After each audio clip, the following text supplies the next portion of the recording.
Oi, pessoal! Hoje a nossa conversa vai mergulhar num texto bíblico bem conhecido, o Salmo 29.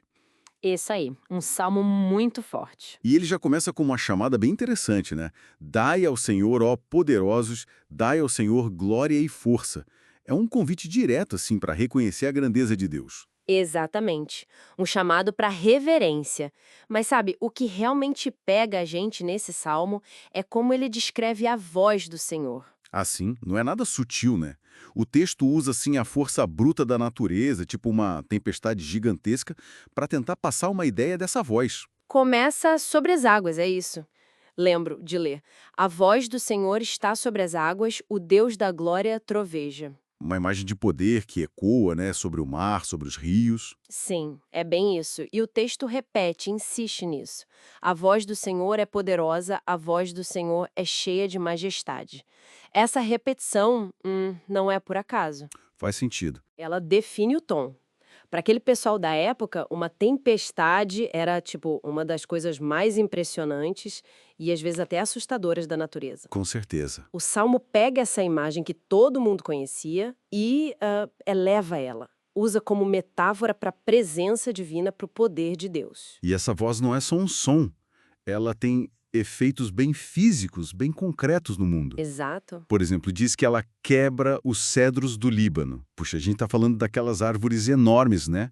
Um símbolo de força, de durabilidade naquela região. Quebrar os cedros, isso é muito impactante. Sugere uma força que, sabe, supera até o que parecia mais sólido, mais permanente na criação. Impressionante. E não para aí, não.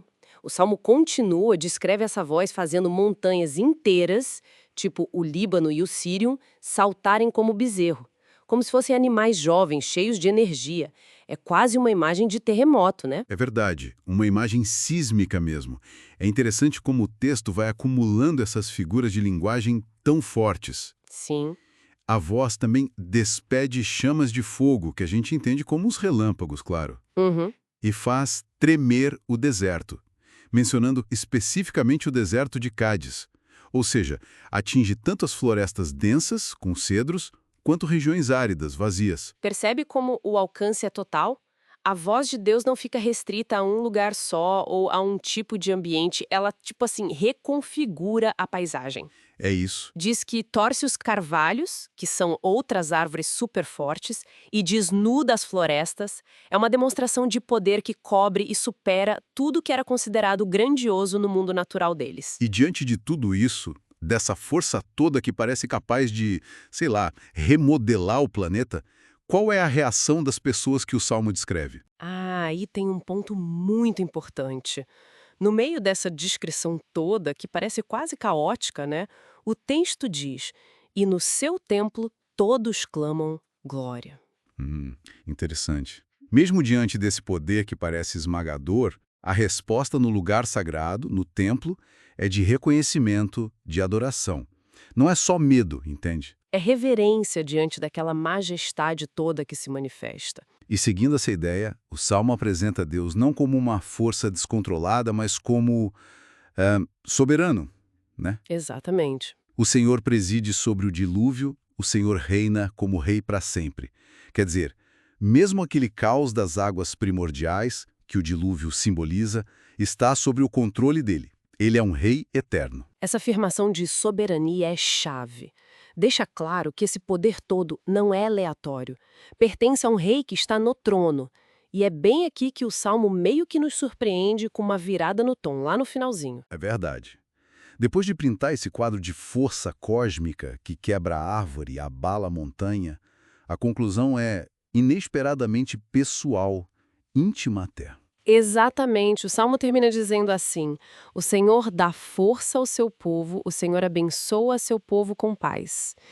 Isso levanta uma questão bem fascinante, né? Qual seria? Como pode a mesma fonte desse poder gigantesco, quase assustador, ser também a fonte de força interior e de paz para as pessoas comuns? Então, para a gente amarrar as pontas aqui do Salmo 29, ele começa chamando para a adoração, aí nos leva por essa tempestade super vívida que mostra o poder da voz de Deus sobre tudo, afirma que Deus é rei eterno sobre o caos e a criação, e aí, E aí conclui com essa promessa bem próxima, né? De força e paz. Exato. Força e paz. Fica então talvez uma reflexão para quem está ouvindo a gente, o que essa mistura, essa justaposição entre um poder que parece capaz de abalar o mundo e a oferta de paz e força pessoal, o que isso nos diz sobre a relação entre Deus e a gente, que o Salmo sugere?